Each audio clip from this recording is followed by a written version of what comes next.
Creed 3 opens this weekend, guys, and you're going to go out and see it. This is my full review. Don't worry, I won't give any spoilers for it. It stars Michael B. Jordan, Tessa Thompson, and Jonathan Majors.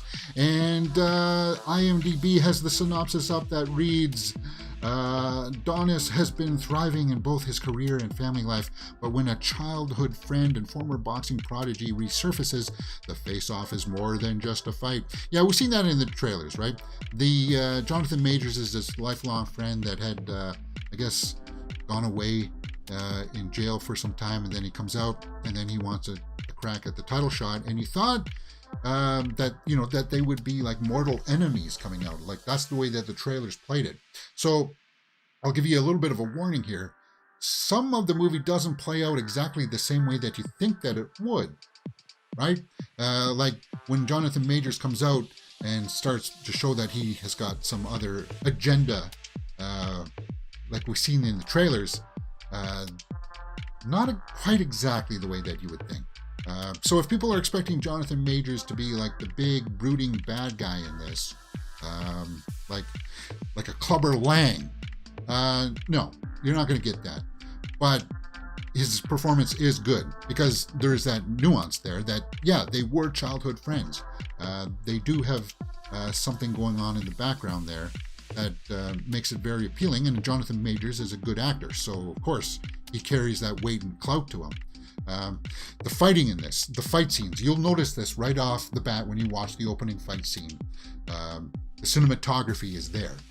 There's something about the style of it. I don't know if it's a mix of CG or just like high-res cameras, but you can see like the ripples of flesh and like sweat beads falling off people, and like in this poster. It's just Michael B. Jordan shot this phenomenal, absolutely phenomenal.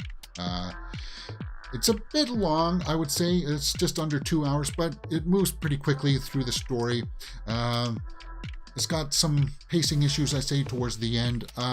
Going into the third act, I was sitting in the theater thinking, this is easily my favorite movie of the year. This is just so awesome. But then it started to go into a little bit of a direction where it's kind of like, okay, well, it's starting to come apart a little bit, but you know that they're building up to the big fight between the two. And yeah, we're going to go through a little step, a little trial and tribulation to get there. But once it happens, you're kind of like, okay. But it's more about the emotion. For me, it was more about the emotional, these two settling what they have to settle, and then they do it the way that most guys do. Hey, I don't like the way that you said that about something, right? And then you say, well, then don't talk to me anymore. And then sometimes you got to fight, and that's what guys do. And then you fight, and then you make up, and you're friends after. And some people may not like that, right? Some people prefer like the Rocky Drago kind of thing, where they fought and they're still not really friends afterwards, kind of thing. By the way, there is some cool cameos in this too. Don't expect Rocky though. I'll say that. Don't expect Rocky. We know that Sylvester Stallone was not going to be in this one from the get-go anyway. So if you're holding out hope, and if that's something that's going to let you down, no.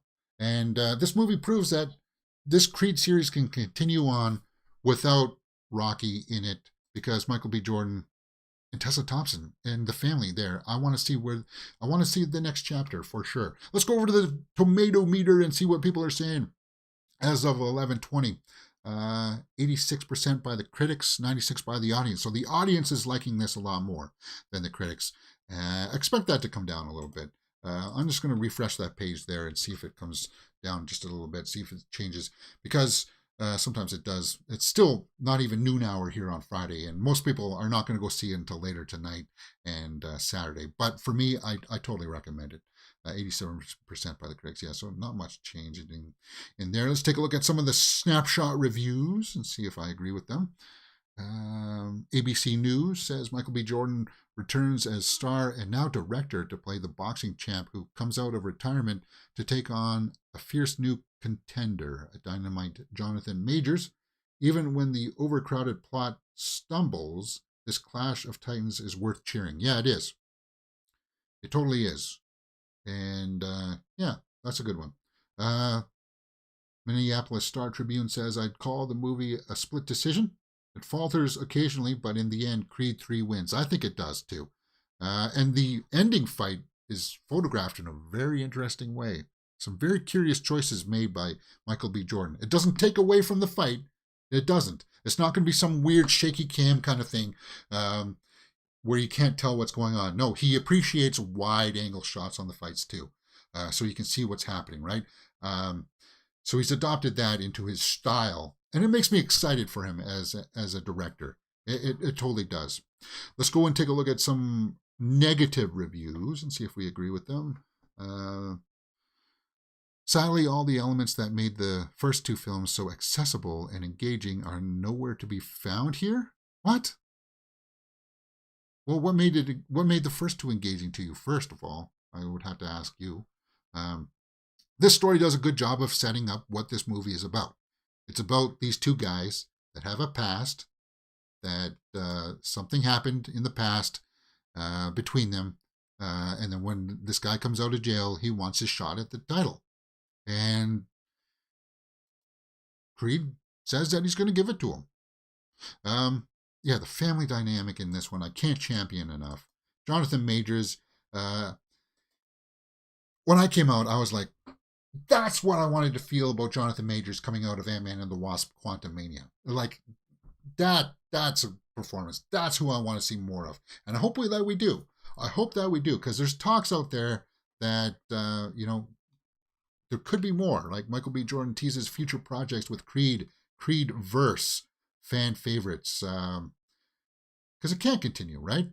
Michael B. Jordan says, you will see the Creed-verse continue to grow and expand. I think that we're invested in some really interesting characters that I think a lot of people were responding to, like Drago. Yeah, I have to give a political answer to that, though. He says, there's going to be more of the Creed family, and there's going to be more of some of the characters that you love from this movie. I just don't know what package it's going to be yet. And there is stuff there that, yeah, the family dynamic that could come into play, that I think for sure, most definitely could come into play.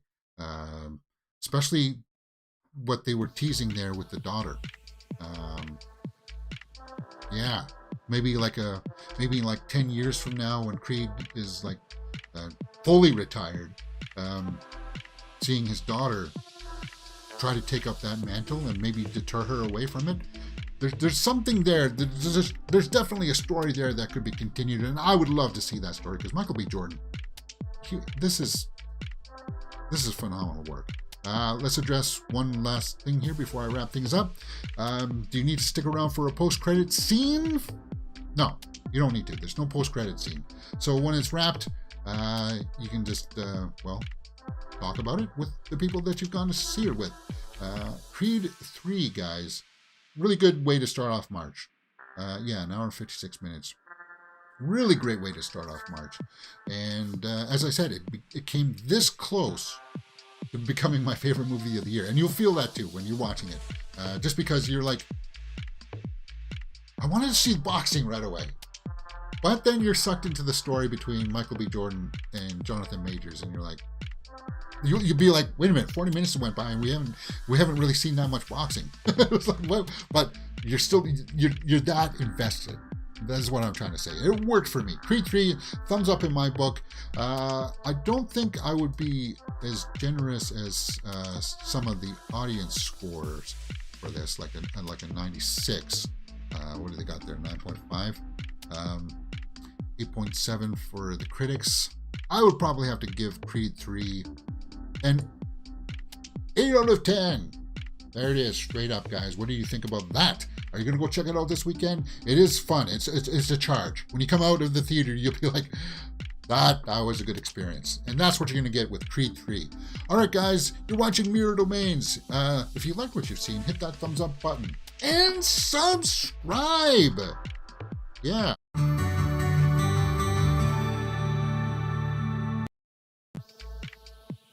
All right, let's take some comments here from the chats and see what you guys are saying.